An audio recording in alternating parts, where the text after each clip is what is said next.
It wasn't supposed to be her job. She wasn't the sniper. She wasn't the pointman. She wasn't even supposed to fire a weapon not like that.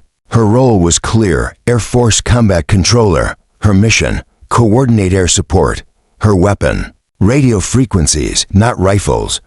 But when 6 elite Navy SEALs were pinned down in a kill zone, outnumbered 10-1, with enemy snipers picking them off from the shadows of the Afghan mountains, the man with the rifle was wounded. The extraction was 30 minutes out, and the only person who could see the enemy's hidden positions was the woman who had never been trained as a marksman.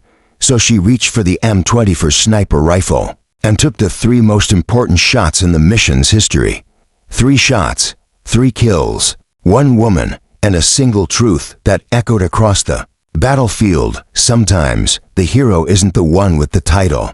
It's the one who steps up when no one else can. This is the story of Air Force Senior Airman Emily Johnson, the combat controller, who wasn't supposed to shoot until the moment she had to, and in doing so, turned a certain defeat into a legendary victory. Eastern Afghanistan. For 17 a.m., the world was still dark. The air, thin and cold, cut through the layers of gear like a blade. The jagged peaks of the Hindu Kush rose like broken teeth against the pre-dawn sky, their shadows swallowing the valley below. In a hidden ridge, overlooking a Taliban compound, 6 men lay still, camouflaged, silent, breathing in rhythm with the wind. SEAL Team 2, elite, unseen, unstoppable, and at their center, not a SEAL, but a woman in Air Force gear, calm, focused, her eyes scanning the battlefield through a targeting scope. Senior Airman Emily Johnson. At 26, she was the youngest combat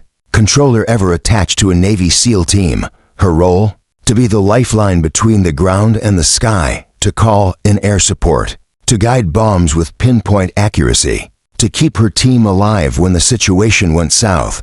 She wasn't there to fight, she was there to coordinate. And yet, as the mission unfolded, something about her presence stood out, not for her rank, not for her uniform, but for the quiet intensity in her eyes, the way she absorbed every detail, the way her hands never shook, even when the others did. She had trained for this, not just the radios, not just the comms, but the mindset. Because combat controller school wasn't just about technology, it was about survival. Before she ever set foot in Afghanistan, Emily Johnson had already survived something most never even attempt: combat control school, one of the most grueling, selective, and physically punishing programs in the U.S. military. Only 1 in 5 candidates make it through. And Emily didn't just survive, she excelled. The pipeline began with Indoctrination, a 7-week mental and physical hellscape designed to break the weak. Candidates ran in full gear through mud, ice, and sleep deprivation. They were pushed to their limits, then pushed further. Emily didn't flinch.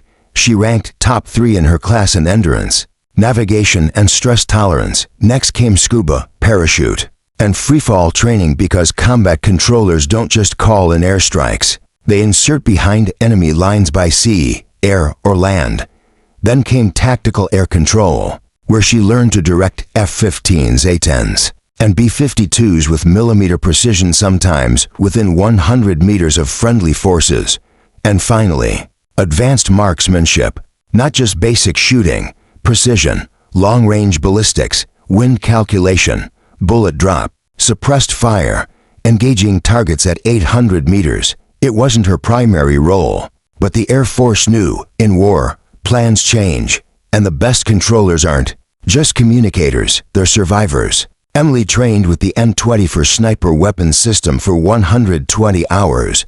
She shot in sandstorms, at night, under simulated combat stress. Her instructors called her ice veins, because she never panicked, never rushed, never missed.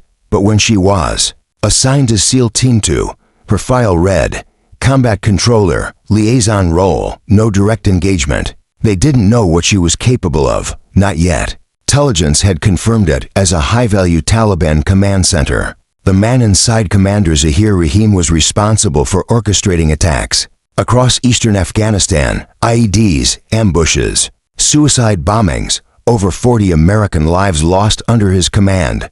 The plan? Simple. Observe, Document, report, extract, no engagement, no heroics, just intelligence. SEAL team to inserted under cover of darkness roped down from a stealth helicopter. Moving like shadows through the rocky terrain, their pointman, Petty Officer James Martinez, led them to the overwatch position and natural ledge with a perfect view of the compound below. Emily set up her gear.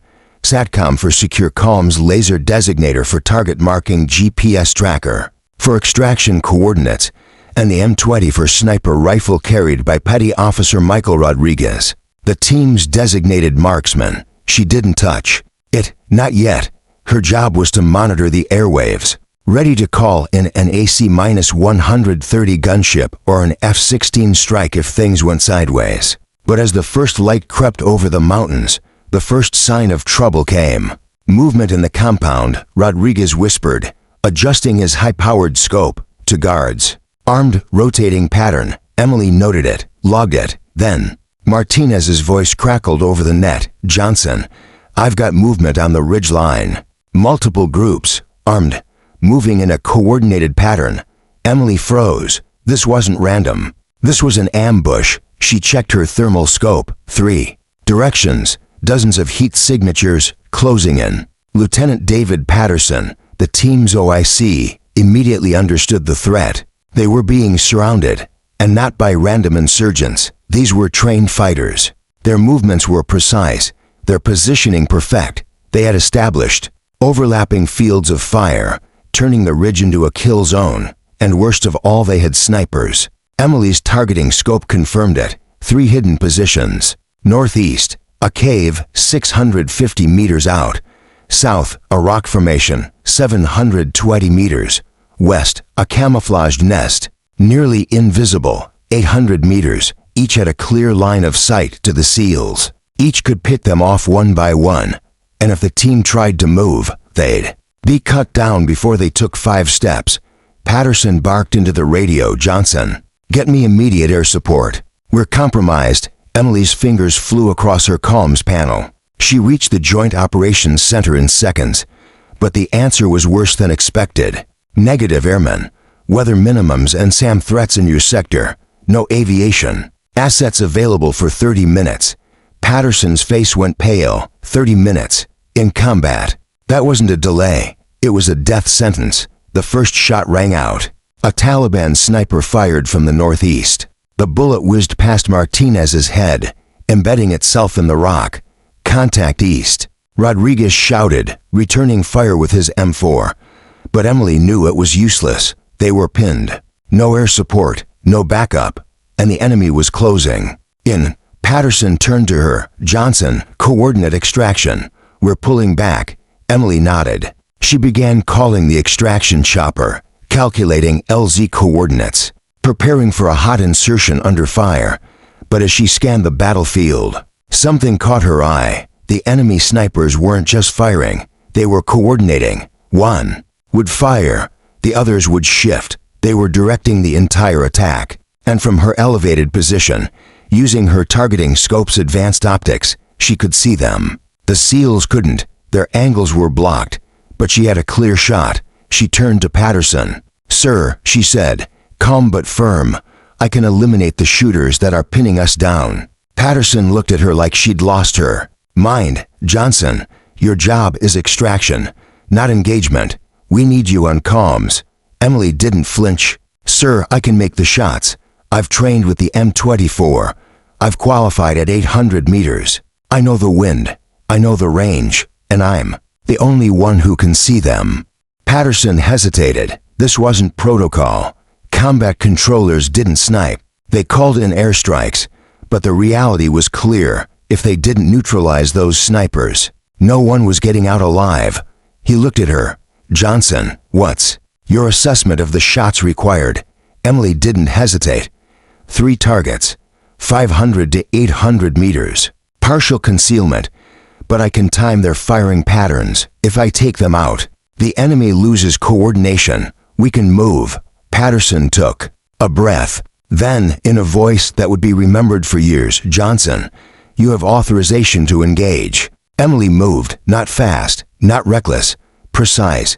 She took the M24 from Rodriguez.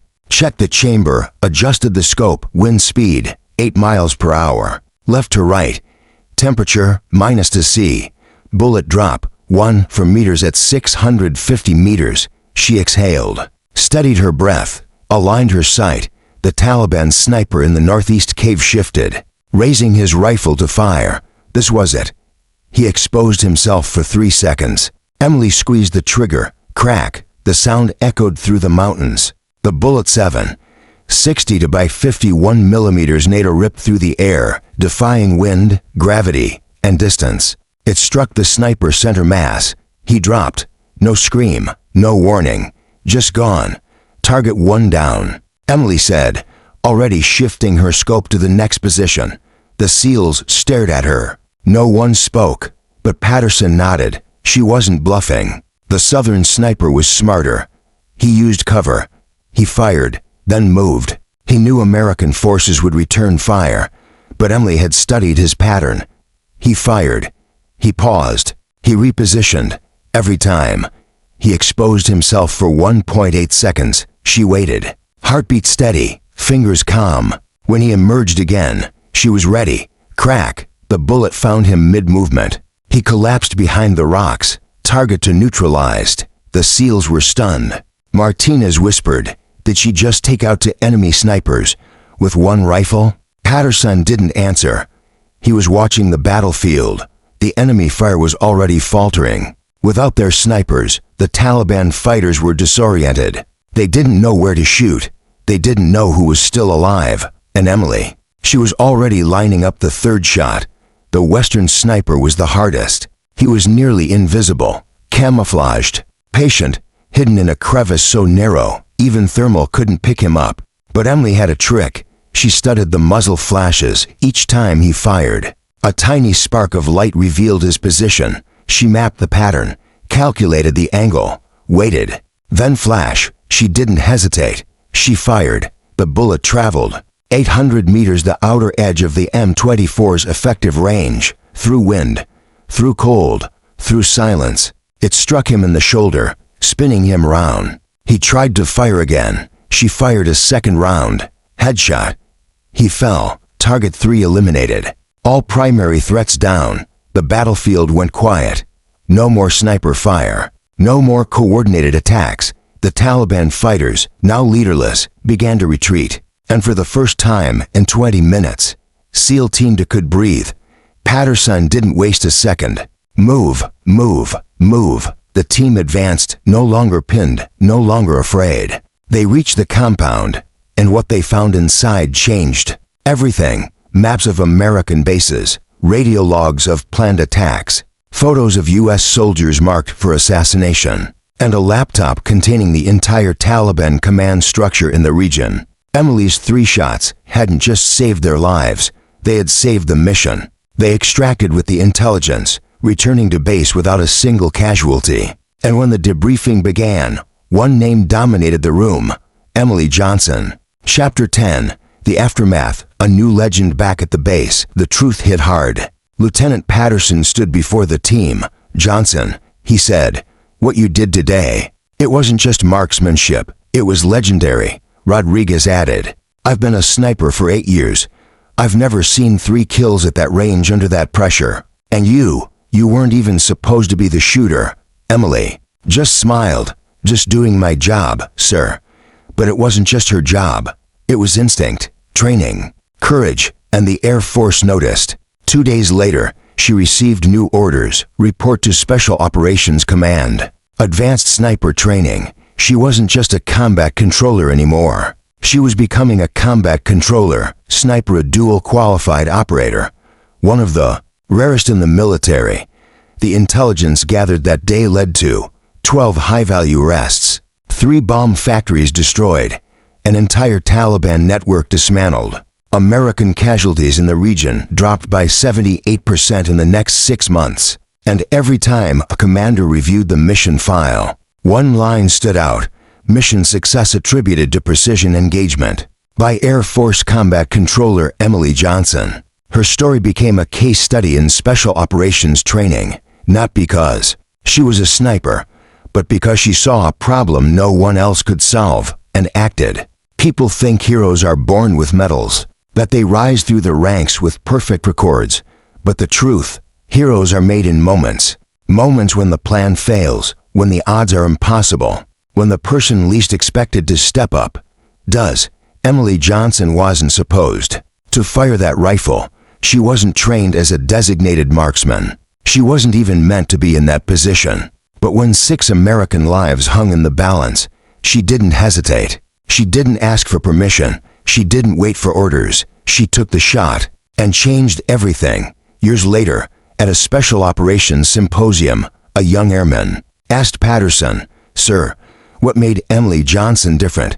He didn't talk about her training. He didn't talk about her rank. He said, "She was the only one who saw the battlefield the way it really was. Not as a list of roles, not as a chain of command, but as a puzzle. And she was the only one who had the courage to pick up a tool she wasn't supposed to use, to solve it."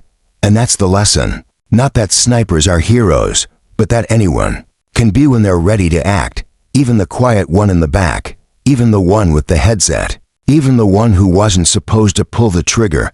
Because in war, it's not about the title. It's about who steps up when it matters most. And on that cold morning in the Afghan mountains, Emily Johnson did.